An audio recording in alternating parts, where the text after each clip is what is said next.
mean, I would have, the worst thing I could tell my students is, you know what, that's it, I'm going home, y'all prove me crazy. No. You know, that kind of, because they want you to leave, they want you to stay, they love you.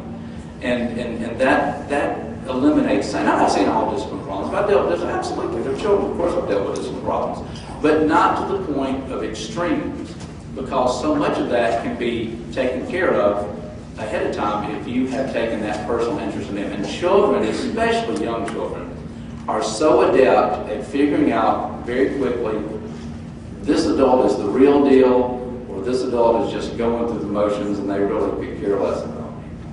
They're very intuitive. I mean, as y'all know, they're very keen at figuring out this is somebody I can trust, this is somebody that obviously knows about my personal things that I'm interested in. They know that my grandmother's name, they know I call her Nana, they know we go to Meridian every month, those kind of things. It takes very little effort on the part of the teacher, but huge dividends it pays in maintaining orderliness and harmony in your classroom. The next thing, and this is something that I'm so big on, is excitement. Excitement. I want you to think back to when you were in school. All of us had teachers, especially think like high school, middle school. There were periods that you dreaded like the flu. And there were classes that you could not wait to get to every day. Now, what was the difference in those two scenarios? Was it the subject matter? Possibly. Maybe you just didn't like math. But maybe you didn't have a teacher that made math interesting to you. Maybe you had a teacher that didn't make math fun. Maybe it wasn't the math, maybe it was the teacher.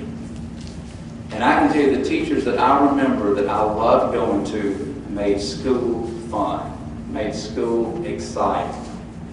And if you're bored to tears, if you're not wanting to be there, if it's one of those, I just do not want to go to school today, that you might as well put a sign on your, around your head and walk in shouting into the ceiling, because the kids are going to pick up on that instantly. Now, do we all have bad mornings? Absolutely. I mean, it's real life here. I mean, we have things that we have to deal with and things that creep in that rock the boat and that we have to think about. But, it's not carrying that into the classroom and keeping that enthusiasm up. Young children, if you can't get 3-year-olds excited about something, then, maybe you should, work at Walmart or something. I mean, 3-year-olds, you can take a group of 3-year-olds and say, hey, gosh, you know what? Today, we're going to go out in the hot sun and we're going to sit in a box for 4 hours. I want to go. Me first. I mean, it's the Mary Poppins approach to things. You can make anything cool to a 3-year-old or a 4-year-old or a 5-year-old. They get older, a little harder to make things cool and fun because they're so into all of this electronic stuff and stimulation and all this stuff. A little tougher to be cool when you teach upper elementary, but my teach preschool, and that's one of the things I love about kindergarten. They will, it's like this symbiotic relationship. If you're enthusiastic, they're enthusiastic, and then you just feed off of each other. And you stay on this high the whole day. And I love riding that wave. That is just the neatest, coolest thing. The biggest downer to me is you're at home the night before, we got all this, they're going to love it, you get to school, it's like, what happened? It looks so good on paper. That website said it was going to be awesome. You almost can't fail with preschoolers. You'd have to literally just say, okay, guys, I'm going to watch C-SPAN for the next 6 hours to really lose preschoolers. It's so easy to do. So how do we keep our classes exciting and interesting? Let me ask you this. How many of you teach a backup? A lot. We do. At University Christian, we teach a backup. And I will say I like a backup from the standpoint that I like the results that it produces in early readers. Incredible reading. The first year I taught Becca, I looked through the teacher's book the summer before we got started, and I thought, there is no way I can teach 5-year-olds to read on this level. Because in public schools, it would be literally a 2nd grade level they're reading on. So you get no way that I'm going to fail miserably. But I will give them credit. The Becca system, the curriculum, really, when it comes to reading fluency, it's really remarkable. But as much as I like him that, Rebecca, in my personal opinion, is about as dry as cracker dust.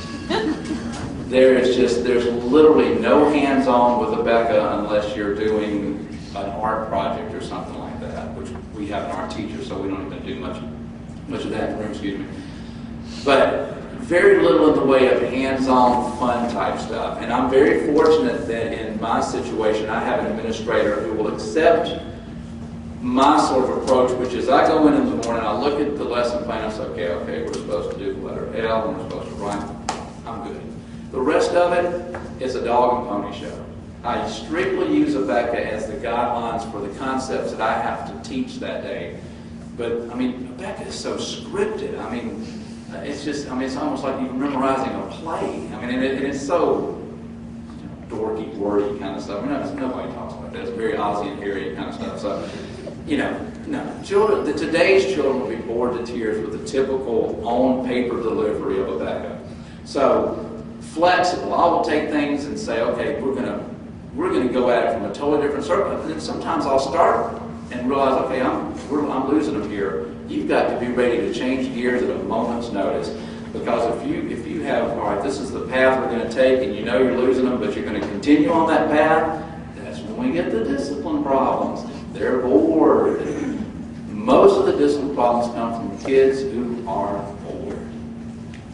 Not all of them, but a lot of them. So be flexible with how you're going to do things. Have contingency plans for, all right, we're not getting there from here, so what's an alternate route I can take? Because I'm telling you, I will juggle fire, I will pull out puppets, I will balance broomsticks on my finger, whatever it takes to just get us 5 more minutes down the road. Just follow me a little, just stay with me, guys. We're going to, keep them guessing.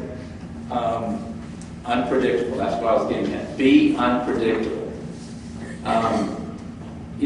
That's the thing. Rebecca has about 4 different games you can play with this, and I mean, especially with math. Rebecca with math is, gosh, sometimes I'll go through 3 or 4 weeks and I'm like, please let us get something else, because if we do this addition family one more day, I'm going to go out of my mind. So you've got to come up with unpredictable and innovative things for them to do that are outside of the box. And kids like that. It's something they don't know what's going to happen next. I say it's almost like watching television. And that's kind of the way I teach them. I'll be honest with you. I'll tell you the truth. I wanted to be in show business in the worst kind of way. Didn't happen. So now I have a dedicated audience 7 hours a day. And I play to them like it is stand-up night at the Improv every single day. They are my audience. That's why I was excited to come today. I have an audience again. I can actually get up and be the center of attention. So that's what I wanted. That's what I like to do. And kids are just all over that. So enthusiasm. Be enthusiastic about your subject matter.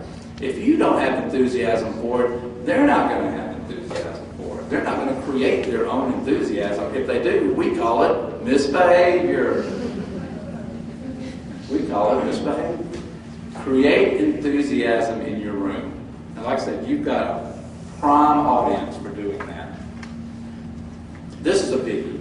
Personalizing your subject matter. Now, what I mean by that, I will give you an example. When we start reading sentences in school, one of the things we learn to do is to read each other's names. And when I write sentences on the board for them to read, I'm constantly not only plugging in a student's name, but as many words about their interests as they can read at that level. And they love it, because all of a sudden, this isn't about Joe and Bob went to the lake. This is about, I went to, Walmart with so-and-so, and they think it's hilarious. And, you get to the word kiss, forget about it. When you can read kiss, it's all fun and games from there. But things that that bring them into it, that personalize their learning, that they're not a bystander, they're engaged, and all of a sudden it's registering with them on a personal level. Keeps them interested, makes it fun, and it takes very little effort to do, because all you're doing is saying, okay, Rebecca, you want me to write this sentence, I'm going to write it this way. Same thing, you just all of a sudden plug in their name into it. Then all of a sudden it's about them, and they love things to be about them. And hands-on learning. I love hands-on learning. Again, I'm very blessed to have an administrator that, in our case,